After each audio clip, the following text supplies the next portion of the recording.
Good evening, everyone, and welcome to a very special edition of Political Forum. I'm Mike Jacobson. We're taking a closer look at the city treasurer race, and joining us tonight is candidate Ameya Pawar. Thank you so much for being on tonight. Thank you for having me. All right, folks, now this is your opportunity. If you have a question, comment, concern for candidate Pawar, the number is at the bottom of the screen, 312-738-1060. That's 312-738-1060. Okay, so let's start this off. For folks who want to learn more about you, why don't you explain yourself for them? So my name is Ameya Pawar. I'm currently the alderman of the 47th Ward.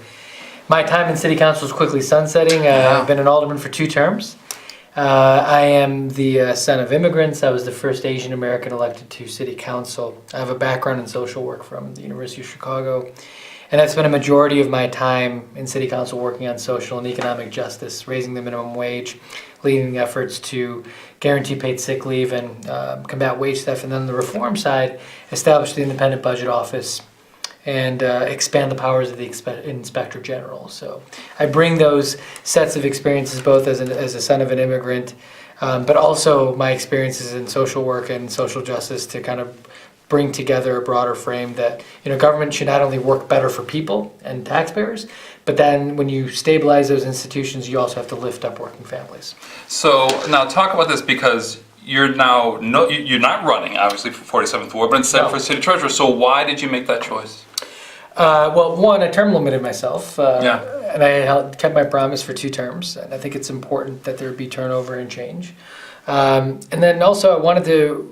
The treasurer's office is unique in that it's got an incredibly, it's got a lot of potential to do a lot of incredible things on behalf of working families. So, the treasurer is the city's banker. You manage the $8 billion portfolio. You're the city's investment banker on behalf, you sit on the pension boards, and you're an advocate. And I think, there's Alexandria Ocasio-Cortez in Congress said recently about, demanding changes from financial institutions. She's like, there's more than one way to skin a cat. What she was saying was, you don't just do it through legislation. You use the power of the markets. And we could be activists in the marketplace to say, we're not going to invest in companies that target workers.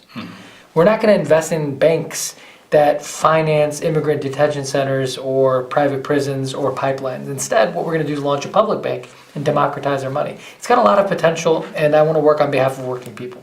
So how would you then transfer your experience as alderman of 47th Ward to the treasurer's office? What can you bring? What have you learned that would be beneficial?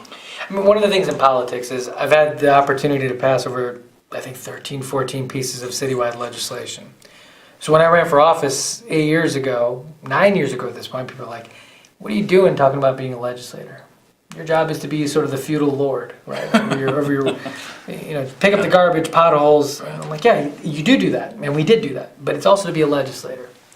And I've spent the last 8 years building relationships and cobbling together coalitions to pass things like paid sick leave. I chaired that task force. I sat in the task force for the minimum wage, where I helped whip the votes to move that through city council and through committee. I most recently passed legislation to create the Office of Labor Standards so that there's enforcement on the labor policies that we've passed. My point is, politics and governing requires building coalitions, compromise, bringing together people who are on opposite ends of the spectrum and find common ground. That is what we need to do in the treasurer's office, which is take on the big banks, but also at times work with them to find compromises. But we don't compromise our values, and we simply don't turn over the keys to the city's treasury to the banks and let them do as they please. I think we need to hold them accountable to some of the damage they've done, not only in our communities, but around the planet. You bring up a good point. I want to segue to this because in the February election, there was low voter turnout, and a lot of people, my opinion is that it seems like they're sort of fed up with the corruption, with a lot of just the dirty laundry that's being put out there, and it's just inundating people with negative news about politics, about who's represented them, all the way from the top all the way down to being in the ward. So as a looking at the treasurer's office, how can you help sort of shift that thinking? So look, I think bringing in sunlight, transparency is always a good thing, but it also means you have to provide some context. I'll give you an example. Today we were talking about creating transparency around the money we pay to Wall Street and money managers to manage our dollars. One of the things that people often don't talk about, and people also, you should think about this when you ask your own money manager back home, if you've got a 401k or some sort of retirement plan, is a lot of money managers charge pension funds 1 to 2% every year to manage their money. Now, what that means is that's 1 or 2%, no matter if the market went up or down. So what are the incentives? The incentives then for these big these hedge funds, is to get as much money as possible, because 1 or 2% of a couple $billion is a lot of money, up or down. Now imagine if you go up, it's 1 or 2% of that increase. And plus, some of them also charge 20% of the returns. I say all this is 1 or 2% every year. Over 10 years is 20% of your principal. Over 30 years, it's over half. Would you give away half your money? So my point is, there are lots of different ways to invest. Warren Buffett would say, why don't you put those same dollars into index funds and you'll get better returns than these hedge funds will give you at 1 or 2%. So I'm not trying to bring new philosophies to this. I'm saying there are people out there who are very wealthy, who've done very well by saying, move away from active trading. We don't need to keep paying Wall Street all these heavy fees. And if we manage our money better, we're not going to taxpayers more and more for taxes. It's that simple. Sunlight, context, and then change in the way we behave. So it's like, because you're proposing to create a public bank, is this along those lines where you can implement a universal basic income pilot program? So the Universal Basic Income Pilot is a task force that I chaired, similar to paid sick leave. And part of the goal there is to start a conversation about, right now, look at the data. Regardless of what they tell you about the markets or unemployment numbers or job gains, 2 out of 3 Americans don't have $1,000 in the bank for an emergency. 1 out of 3 parents can't afford diapers. 26% of Chicagoans live under the poverty line. So the market might be going gangbusters, but where are people? So work, as it traditionally sits, you can work 1 job and live in poverty. You can work 2 jobs and still not make ends meet. So work isn't paying, right? And then on the other side, there's the future of work, which is there's a wave of automation that's coming, where people are going to be displaced from the workforce because artificial intelligence, autonomous vehicles. And so you've got the future of work and the current status of work, which doesn't work. And we need to have a conversation about, well, people aren't making ends meet. And so perhaps it's the expansion of the earned income tax credit. Maybe it's $500 a month to working families. Why is that such a terrible thing to talk about when we just gave $1 trillion to the wealthiest people? That's universal basic income for them. We just handed them a check. Right. But when it comes to talking to it about working people, everyone's up in arms. And I'm trying to force that conversation, and that's why I chaired that task force. So also what you're looking at is proposing to align the city's portfolio with environmentally responsible investments. So why do you feel this is important? I'll give you an example. There are a lot of banks that are financing the construction of pipelines. A lot of these pipelines leak. And we're seeing millions of gallons of crude oil or natural gas leak into water. You know, human beings don't survive without water. Right. We may worship money, but we don't live without water. And my point is, we need to start changing the way we invest and holding financial institutions accountable for the kinds of investments they make. So, what does those principles look like with this framework with the United Nations put forward? Well, start divesting from fossil fuels and investing in green bonds. Infrastructure that is green and environmentally friendly. That, by the way, is also generating better returns than fossil fuels. Moving away from investing in healthcare companies that, United Healthcare Group was just dinged by a federal judge for putting profits over the health of their patients. Now, on a quarterly basis, that company might get you a great return, right? But who do you think pays for the impacts of providing poor healthcare services to people? Eventually, we all pay for it. So what good are these investments if on a spreadsheet they look great, but they hurt society at large? So this framework is about making moral choices about the investments we make. Have you looked at other cities, as you're running, what they're doing? Really, the first? I got to hand it to Kurt Summers. Yeah. I think he's really been a transformative treasurer. I think he's changed this job. That's what I'm running for it. I'm building on his foundation. I think he's done a tremendous job. So you're looking at, what you don't want to do then is follow the habits of other places with the status quo. I think we should lead the nation to change the status quo. So when you're looking at it, so the past, you like what Kurt Summers has done. So you think that the city then is trending in an area that you want to continue moving forward. That's positive. I think certainly Kurt laid a really great foundation, and now it's about taking it to scale. Okay. And I think it's about, for example, on fresh water, protecting great.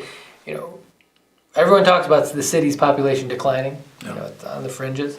The truth is, city of Chicago is going to grow dramatically over the next quarter century. We have 21% of the world's fresh water, right? Lake Michigan. So Great Lake cities are going to grow. And my point is we should protect that infrastructure. That is water. That's like our oil. So we should be making investments to manage that water more effectively, protect that water. And we should, as activists, treasurers, making sure we're pooling our dollars, working with other cities to say we're going to stand up against Foxconn, who pulls water out of Lake Michigan and Racine, Wisconsin, and then dumps the discharge back in after they've built the flat screens. I mean, we should be doing this as a collective. It's not just about the city of Chicago. I want to organize in Milwaukee and Detroit and in Cleveland and Toledo and make this a Great Lakes initiative. Okay, so that's interesting because that's actually then working with other cities, which is really not even been discussed before or done before. No, I mean, one of the things we'd like to be able to do is what if the city of Chicago established a compact with Milwaukee, Detroit, Cleveland, Ohio, Cleveland, and Toledo, and say, we're not going to pit ourselves against one another the next time Amazon comes calling.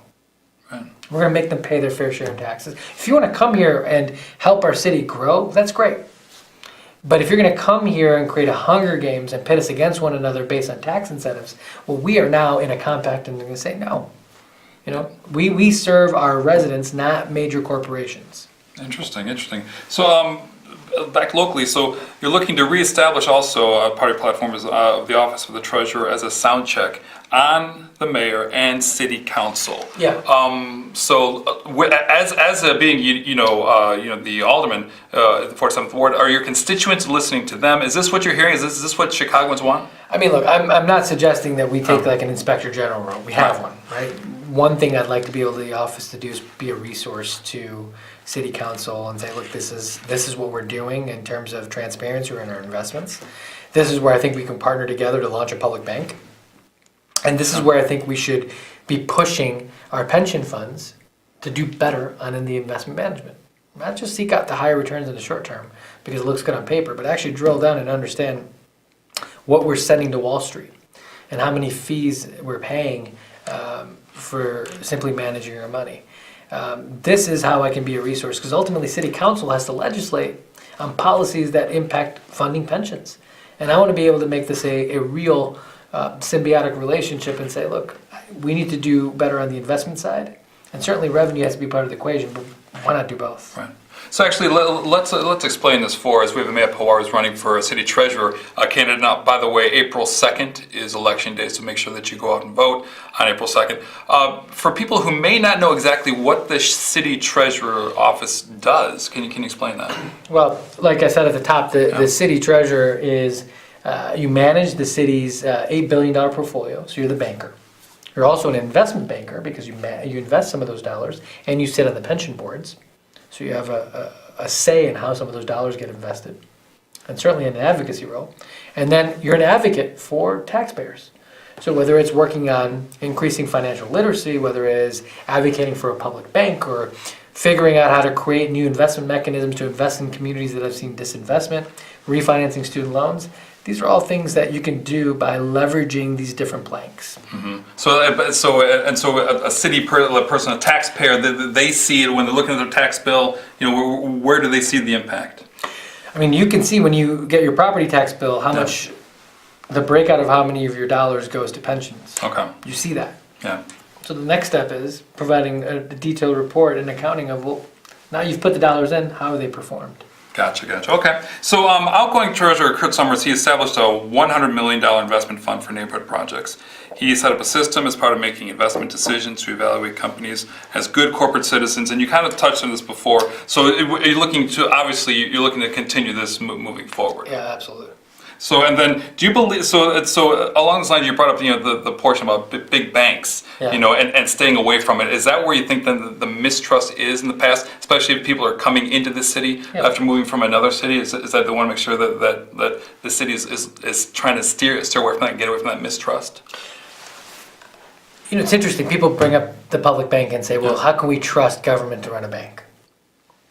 And my response to them is, well, what happened in 2008? Right. The banks lent money, predatory terms, reckless lending, divestment from communities of color, and they nearly tanked our global economy. And what did government do? To prevent another depression, we capitalized those banks and said, take public money, we're going to give it to you and you're going to take it, and then you're going to start lending again.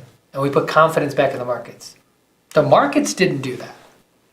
It's people and government that restored confidence in the markets and the banks. And then what do the banks do? Well, they doled out bonuses and golden parachutes. Right. My point is, and no one went to jail, right? Mm-hmm. So there's a corruption on a scale that nearly destroyed the global economy. And all of a sudden now we're saying, well, only the banks can run banks. Government can't do it. I'm like, but we do. We already bailed them out. Right. So my perspective is, one of the biggest players in the market today is government money. Your money. Your money. And I'm just saying, let's democratize it. We want an elected school board because we want to democratize our schools. So why can't we democratize our money? Interesting. So what for viewers and for voters who are going to be coming up, and voting on the 2nd of April, what are the main differences between you and your opponent? One, I'm not running a negative campaign. I think the key difference is that we are running on a bold, progressive vision to lift up working families, launch a public bank, refinance student loans, finance affordable housing. I bring a unique perspective that I've actually worked in city government. I've passed a lot of legislation, and I did it after beating the machine. So I didn't just go and sit there and scream and yell. I did the work, and I proved that I can get things done.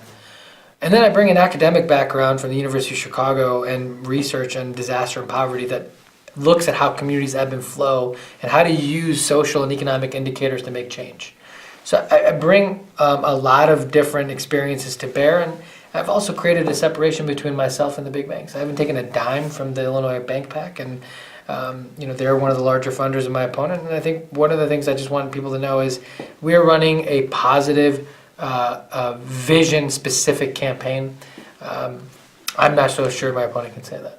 So along those lines of look about your campaign, let's check out your website, which is pawarforchicago.com. On this site, you can learn a lot, including if you go to the top right here, you go to the issues, what's important, and you find out what what's the platform that Kenneth Pawar is running on.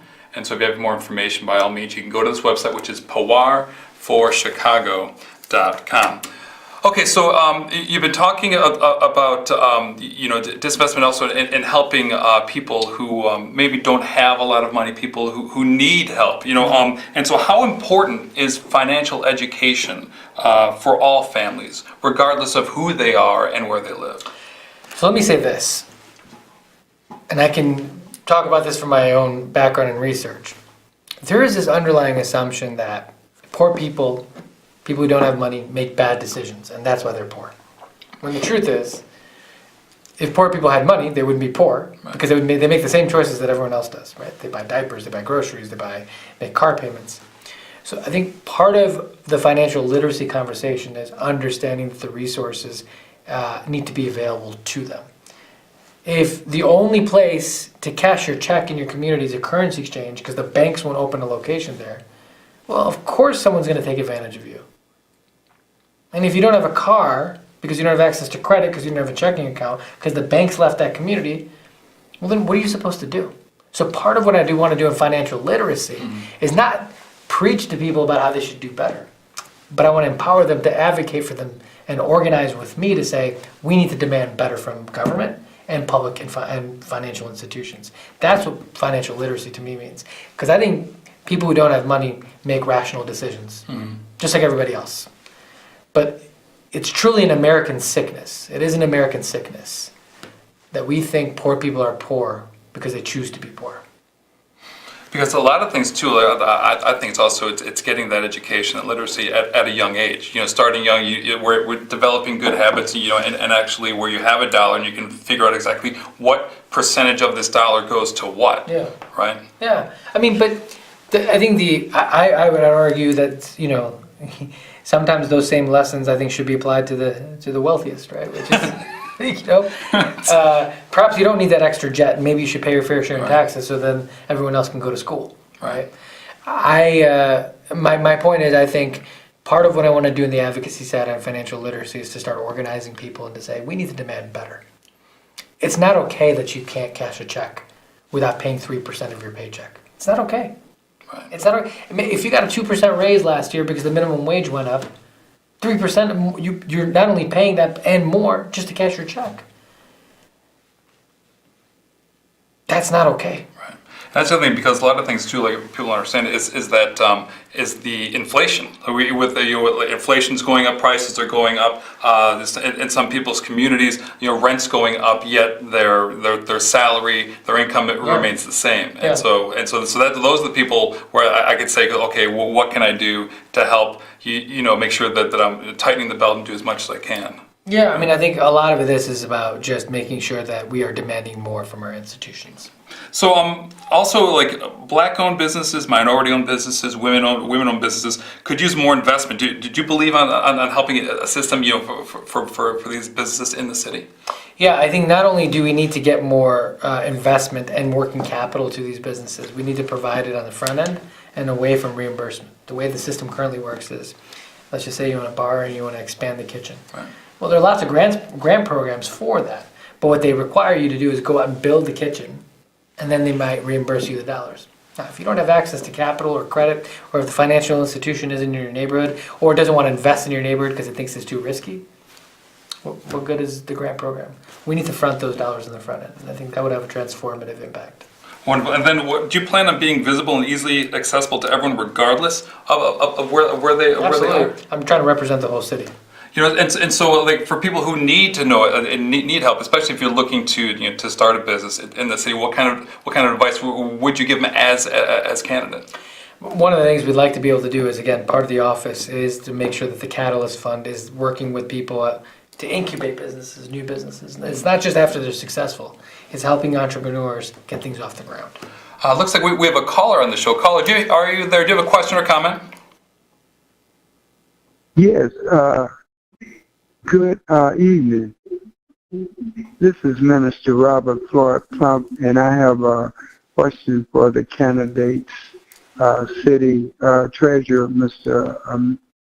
Ameya Pawar. Mm-hmm. Which of the mayor candidates are you supporting? I know you only can support one candidate. Which one have you decided that you are working with a unity, collaboration, and educational way? So that's a great question. I know which one of the two I'm voting for, but I'm not endorsing anyone because I'm running for an executive office that is independent of the mayor's office and of city council. And I just feel like to maintain that independence, it makes sense to keep my politics independent of the scrum at the mayoral level. Oh, well, I thank you. And I got one other question quick. If you win the treasurer's seat, will you support the Honorable Mayor Harold Washington's birthday, April 15, 2019, coming up on a Monday? Absolutely. Yes, I mean, I think, look at who we have on the citywide ticket. You have 3 women and the first Asian American, Indian American ever elected to city council. I mean, I think none of this is possible without the great work of Harold Washington. Yes, well, I think, you're a good candidate, and you got just as much opportunity here in Chicago as anyone else. And where were you born, sir?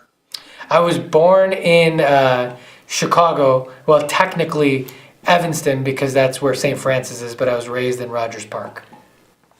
Wonderful. Thank you, caller, for your questions. I appreciate you tuning in tonight. So, So you brought this up too. That this is quite an historic election, which you just mentioned. That you have three minority women and yourself on the city ticket. So just generally, if you can expound on that, because this is something that I think is refreshing for the city.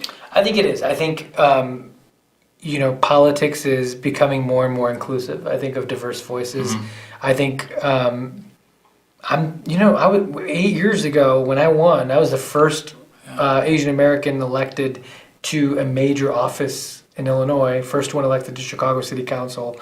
I was the only Asian American at that point in government in an elected office and a major office. And a lot's changed. Now we have representation at every level of government. More women are running for office. And also the mold of the politician is changing too. Right. When I won 8 years ago, I was a renter. And I was a graduate student working full time. I lived in a basement apartment. I had no money. I wasn't married and didn't have kids. And at the time, people were like, those are all deficits. He's not like us. Right. He doesn't have a family. And people did elect me. And some of that was held against me. But now you have young people moving into politics that are saying, yeah, I'm a renter. I have just as much right as a homeowner. Yeah, I'm not married yet, or I have a lot of student loan debt. I mean, look at Stacey Abrams. I mean, she's radically changed the frame and the mold of a politician. And so I think we've made progress. Wonderful. Well, it looks like we have just a minute or two left in the show. So now the floor is yours. You can take a look at that camera and tell people why they should vote for you. Well, thank you for this. Thank you for having me here tonight, and thank you for tuning in. My name is Ameya Pawar. Again, I'm the alderman of the 47th Ward, and I am the son of immigrants. I'm the first Asian American elected to the city council. I went to school for social work at the University of Chicago. I also have an MPA. I've spent my time and my life focused on social and economic justice in city council. I helped raise the minimum wage, guarantee paid sick leave, combat wage theft. On the reform side, I took on Ed Burke with the Inspector General reforms and established the Independent Budget Office.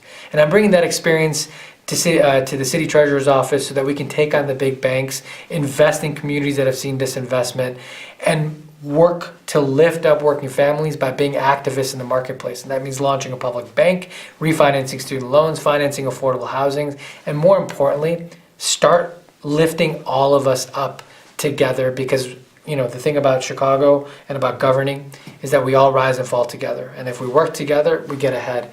And if we stay divided at the bottom and fight over scraps, well, then the rich, the wealthy, and the big banks win. So I'm running to advance progressive change, and I hope that you'll give my campaign fair consideration on April 2nd.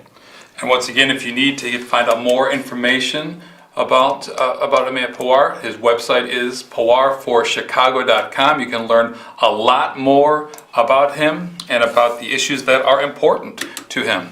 Well, Ameya, thank you so much for joining us tonight, and thank you for your caller for calling in, and thank you viewers for viewing us tonight. Political Forum is a community service brought to you by CAN-TV. Tune in as always. Next time we'll be on again tomorrow at 5 p.m. Tune in then for another great show. Until then, everyone have a great night.